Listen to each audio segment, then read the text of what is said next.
Raiders wide receiver coach Chris Beatty. Chris, man, just starting with the young guys, Donte Thornton and Bech. What have you seen so far from them through 7 games? Yeah, some ups and downs. Obviously, we've got to be more consistent. Both of those guys are learning a lot. So it's there's good and bad in everything. First couple games, Donte had an explosive play in every game, and then it's kind of fell back a little bit. Some of the fundamentals we got to continue to build on. Same thing with Jack. They've done okay, but there's a lot more out there, and so we're gonna keep pushing them to get them the most out of them. Looking at Dante's size and speed, like there seems like a lot of upside potential there, but what do you think he needs to refine and improve at to see that potential? Yeah, I think he's got to play stronger, at the point of attack, catch point. Those things got to get better. He's got to be able to understand and use his speed a little bit more. He's got the speed to back people off, but he's got to play fast all the time. Doesn't always play as fast as we want him to, and he's learning all that too. I think it's a learning curve for him.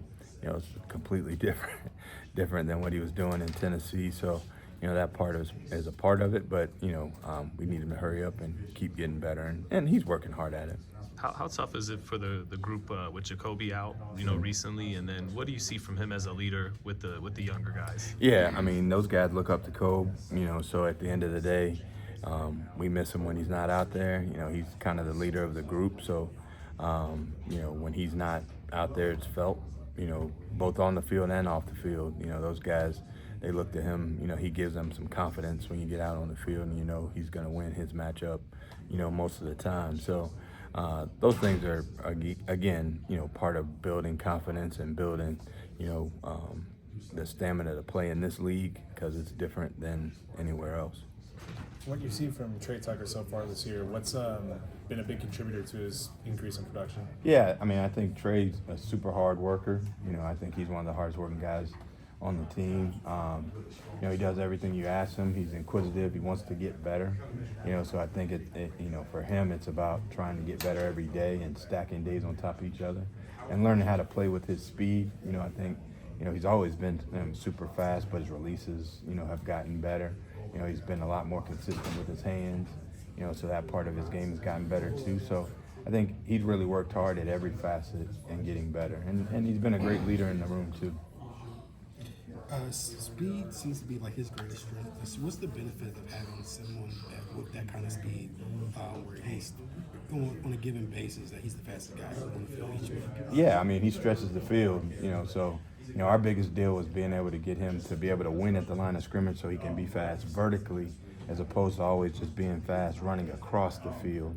And having to scheme up ways to get him free releases. So he's worked really hard at that. When you have a guy that fast, he stresses the top of the defense, and he makes it easier for guys underneath of him to be able to work. So there's so many values that he provides with that kind of speed.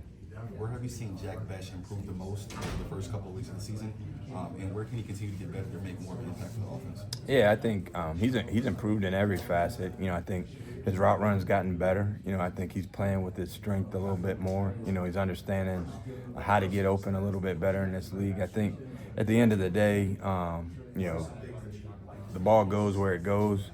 The biggest thing for him is just being consistent. He's not always consistent in what he's doing, and he's working hard at it. He realizes that. He takes great notes. He works really hard at his game. So I think those things will start to show fruition here soon. You talked about how much of a leader Jakobi is for the wide receiver group. How do they adjust if Jakobi's not out there? That's a great question. I think, at the end of the day, it's the next man up, and that's the way the league works. That's the way life works. So whoever's up, we got to make sure we maximize the opportunities that we get. Him being down would mean somebody else gets a chance. So we all got to be ready and take advantage of it when we get that opportunity. How do you emphasize to those younger receivers that those opportunities may never come again? This is the NFL. You got to make the most of it. We just talked about that today. Everybody knows what that NFL stands for, not for long.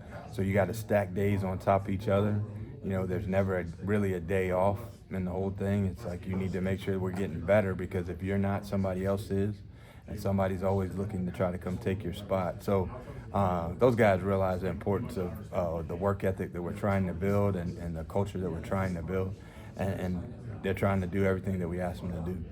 For those who may not